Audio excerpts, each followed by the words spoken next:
Hey everyone, this is Redbeard here again, showing you a new fountain.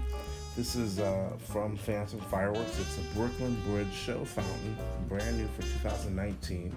The Grucci label, of course, and there's some effects that are listed at the bottom. I'm going to turn this thing around so you can see what else is on there. Cool, I wish it did that, but it doesn't. Anyway, let's see, Safe and Sane, certified California. We'll see if they hit the stands this year, but hopefully it does because it's quite beautiful. I want to also show you the top of it as well. We took the paper and just cut it so you can kind of see what's going on here. So it looks like we've got 5 tubes. We'll leave this taped for now. You can see the borehole there.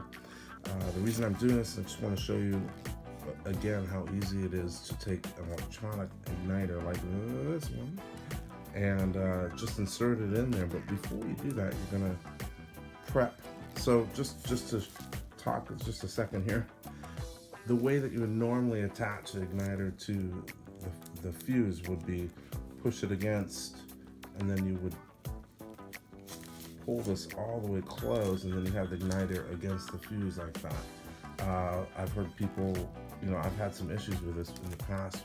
Last year, a couple of my fireworks actually burnt just the side and did not cause it to ignite. So if there's either a cut in there or there's an angled cut so the black powder is showing, maybe that would work a lot better. I've heard other people put fast fuse or whatever, different types of methods to make it burn. But I think the best one that I found so far is just removing this fuse. So if you can look in there, I'm trying to look here while that one is tight. I don't know if that's gonna want to come out.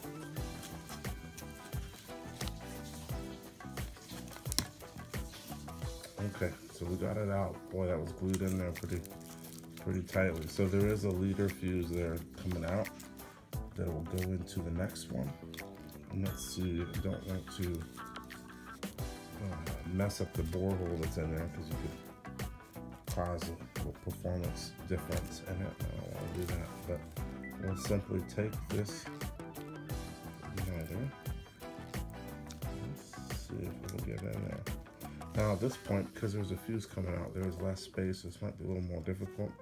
We'll just take the head of it and put it in there.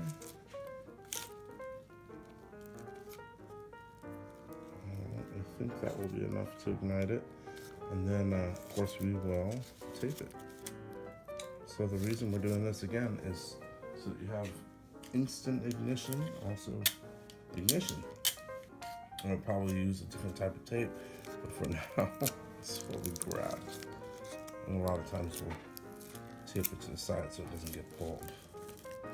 All right, we'll give this a try. I think it's a low noise fountain, which is one of my favorites as well because it works really well with music, and then you can do something like crackles in the background. Okay, catch you in a minute.